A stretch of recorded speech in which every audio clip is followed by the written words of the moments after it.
नमस्कार दोस्तों, आज आपका एक बार फिर से स्वागत है हमारे YouTube चैनल पर। ऐसी ही और जानकारी प्राप्त करने के लिए हमारे चैनल को सब्सक्राइब करते रहिएगा। तुलसी के पास दिया जलाने से क्या फ़ायदा होता है, जानिए श्री हरि विष्णु से। भगवान विष्णु ने बताया कि तुलसी के पास दिया जलाने से क्या फ़ायदा होते हैं। तुलसी के पास दिया जलाने से क्या फल मिलता है। एक बार माता लक्ष्मी भगवान विष्णु से पूछती है, हे स्वामी, तुलसी के पास दीपक जलाने का क्या महत्व है और रोज़ शाम को तुलसी के पास दीपक क्यों जलाया जाता है। इससे मनुष्य को कौन सा फल मिलता है। तुलसी के पास दीपक जलाने की विधि क्या है तथा दीपक जलाते समय कौन से मंत्र का उच्चारण करना चाहिए, कृपया आप मुझे विस्तार से बताइए। तब भगवान विष्णु कहते हैं, हे देवी, आज आपने समस्त मानव जाति के कल्याण के लिए बहुत ही महत्वपूर्ण प्रश्न किया है। आपके इस प्रश्न का उत्तर देने से पूर्व मैं आपको एक प्राचीन कथा सुनाता हूँ, जिससे आपको सभी प्रश्नों के उत्तर मिल जाएंगे। इसलिए आप इस कथा को ध्यानपूर्वक सुनिए। इस कथा को ध्यान से पूरा सुनने मात्र से ही मनुष्य को 100 वर्षों तक तुलसी के पास दीपक जलाने का पुण्य प्राप्त होता है। फिर माता लक्ष्मी कहती है, हे स्वामी, मैं इस कथा को सुनने के लिए उत्सुक हूँ, कृपया आप इस कथा को सुनाना प्रारंभ कीजिए। तब भगवान विष्णु माता लक्ष्मी को वह कथा सुनाते हुए कहते हैं, हे देवी, पूर्व काल की बात है। दक्षिण दिशा में तुंगभद्रा नाम की एक बहुत ही बड़ी नदी है। इस नदी के किनारे पर हरिहरपुरा नाम का एक अत्यंत सुंदर नगर बसा हुआ था। उसी नगरी में कांसी नाम के एक ब्राह्मण निवास करते थे। वे अत्यंत गुणवान, चरित्रवान, धर्म कार्य करने वाले तथा वेदों के मार्ग पर चलने वाले थे। उन्होंने समस्त शास्त्र का अध्ययन किया हुआ था। उस ब्राह्मण की एक पत्नी थी, जिसे लोग दुराचारिणी कहकर पुकारते थे, क्योंकि उसके कर्म ही उसके नाम के अनुसार थे। वह सदैव ही अपने पति को अपमानित करती थी। वह अपने पति के लिए कुधारणाएं कहती थी, पति को भयंकर दुख देती थी, पति के लिए कभी भोजन नहीं बनाती थी। उसने अपने पति के साथ कभी शयन नहीं किया, कभी उसके साथ प्रेम से विवाह नहीं किया। पति के मित्र और परिवार के लोग घर पर आते तो वह उन्हें अपमानित करके भगा देती थी और स्वयं काम भाव से उन्मत्त होकर निरंतर अन्य व्यभिचारी स्त्रियों के साथ घूमती रहती थी। उसका मन पति को छोड़कर पराये पुरुषों में लगा रहता था। उसने कभी अपने पति से प्रेम से बात नहीं की, किंतु पराये पुरुषों के संग बैठकर बातें करती थी। पराये पुरुषों को मोहित करने के लिए सज धज कर गाँव में घूमने जाया करती थी।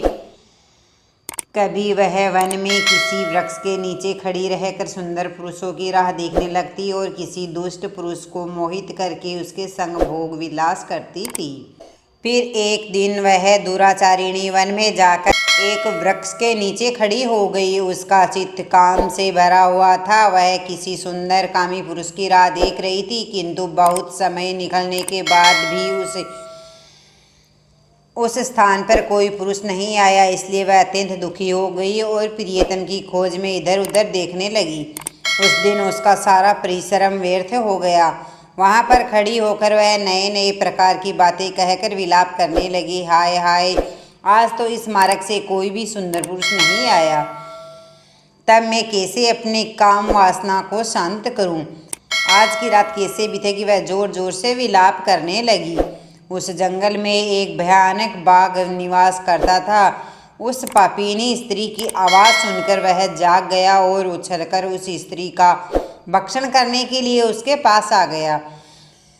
उस भयानक बाघ को देखकर उस स्त्री के पसीने छूटने लगे। वह भय से थरथर कांपने लगी। वह स्त्री कुछ करती इतने में ही उस बाघ ने अपने पंजे से उसे घायल कर दिया और वह स्त्री जमीन पर गिर पड़ी। जमीन पर गिरते ही वह स्त्री चिल्लाते हुए बोली, अरे बाघ, तू किस लिए यहाँ पर आया है? मुझे क्यों मार रहे हो? मैं यहाँ पर अपने प्रियतम को खोज रही हूँ। तुम मुझे छोड़ दो।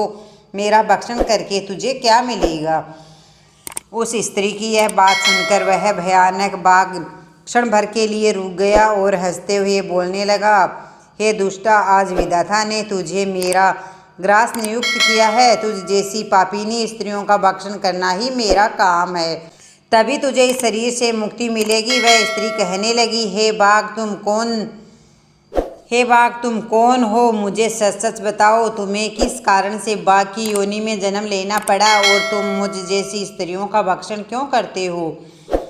पहले मुझे सारी बात बताओ और फिर मेरा भक्षण करो। फिर बाघ कहने लगा, हे पापीनी, मैं तुझे मेरे पूर्व जन्म का हाल सुनाता हूँ। इस कारण से मुझे बाघ बनना पड़ा। पूर्व काल में दक्षिण देश में एक नदी थी। उस नदी के तट पर एक नगरी बसी हुई थी। उस नगरी में मैं निवास करता था। मैं एक ब्राह्मण का पुत्र था और नदी किनारे बैठकर यज्ञ आदि कार्य किया करता था। मैंने उस जन्म में अनेक पापियों के लिए यज्ञ किया था। उन पापियों के घर का भोजन किया। मैंने धन के लोभ से अनेक पापियों के लिए कार्य किया। जिन वस्तुओं का दान ब्राह्मण को नहीं लेना चाहिए, उन वस्तुओं का दान भी मैंने ग्रहण किया और दूसरों से धन लेता था, लेकिन कभी वापस नहीं करता था। इस प्रकार से पाप करते हुए मुझे बहुत साल बीत गए और मैं बूढ़ा हो गया।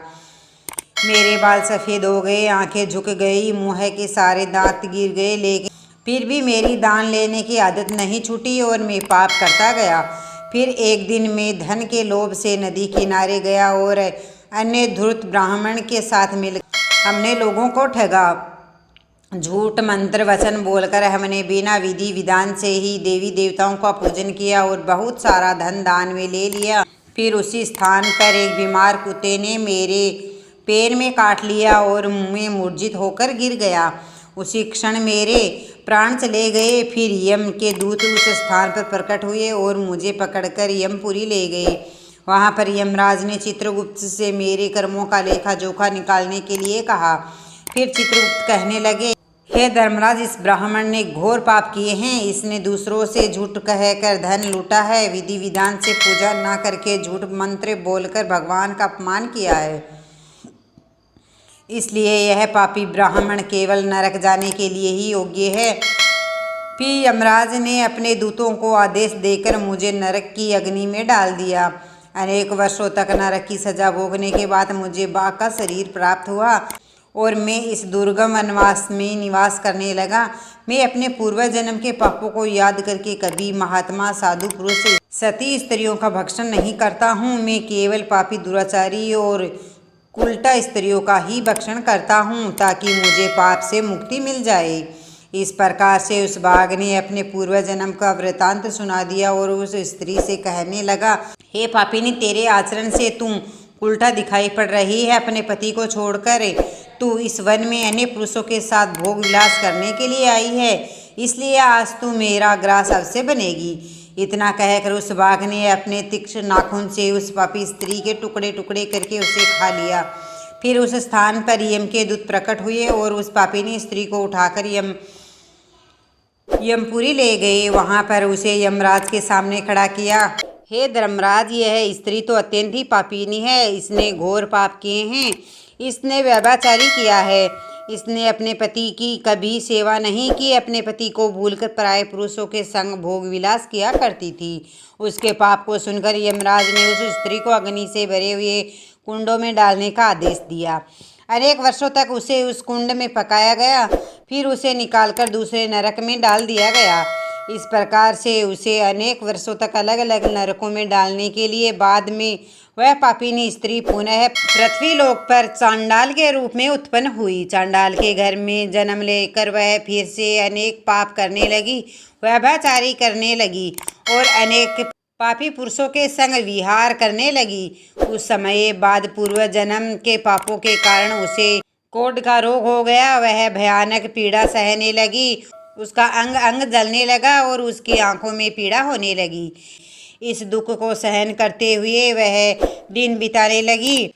फिर एक दिन वह तीर्थ में स्नान करने के उद्देश्य से अंतपुरा में चली गई। वहाँ पर वह एक आश्रम के बाहर निवास करने लगी। उसका उस आश्रम में एक तुलसी का पौधा था। अन्य स्त्रियों को वहाँ पर तुलसी के पास दीपक जलाते हुए देखकर उस पापी स्त्री ने भी वही किया। उसने तुलसी के पौधे के पास एक दीपक जला दिया। फिर उसी रात हृदयघात से उसकी मृत्यु हो गई।